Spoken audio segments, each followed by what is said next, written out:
Challenger Bangalore 2009, 2011 আর 2016 সালের পর আবারও 9 বছর পর তারা কিন্তু আইপিএল ফাইনাল খেলবে।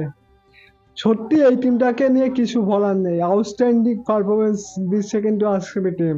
আর কালকে কোয়ালিফায়ার ওয়ানে মানে পাঞ্জাবকে 101 রানে অল আউট করে দিল।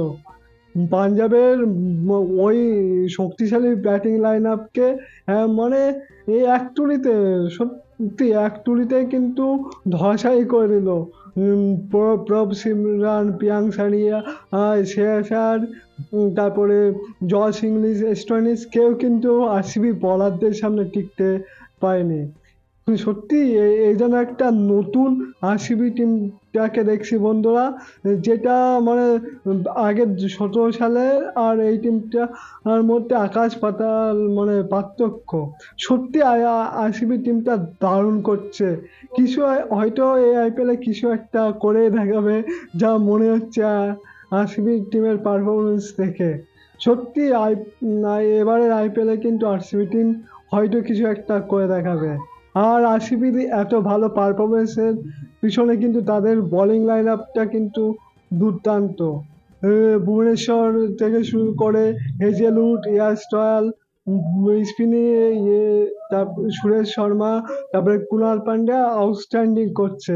আর কালকে তো আমরা তার ইয়েটা রেজাল্টটা দেখতে পেলাম, কিভাবে পাঞ্জাবের ওই শক্তিশালী ব্যাটিং লাইন আপকে ধরাশায়ী করে দিল।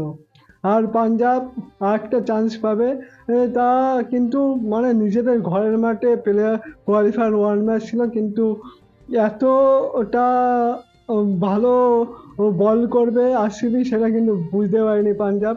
তো তারা আরেকটা চান্স পাবে কোয়ালিফায়ার টুতে। আজকে যারা জিতবে মুম্বাই আর গুজরাট ম্যাচে, তাদের সাথে কিন্তু কোয়ালিফায়ার টু খেলবে। তো পাঞ্জাবে আরও একটা চান্স আছে। আর আরসিবি টিমটা কিন্তু দুর্দান্ত করছে। আইপিএল শুরু হওয়ার আগে কিন্তু অনেক এক্সপার্টরাই বলেছিল যে অনেক এক্সপার্টরাই কিন্তু আরসিবিকে টপ ফোরে রাখেনি, কিন্তু আরসিবি এখন আইপিএল ফাইনালে পৌঁছে গেছে। হয়তো তারা এই সিজনে কিছু একটা করে দেখাবে, সত্যি বলছি। আর আরসিবি টিমটা দুর্দান্ত ব্যাটিং বোলিং দুর্দান্ত করছে। তো তোমাদের কি মনে হচ্ছে আইপিএলে এবার আরসিবি কি এই টপে জিততে পারবে? সেটা কিন্তু অবশ্যই কমেন্টে জানিও। আর এই ভিডিওটা ইউটিউব থেকে দেখে থাকলে সাবস্ক্রাইব, আর ফেসবুক থেকে দেখে থাকলে ফলো করে দিও।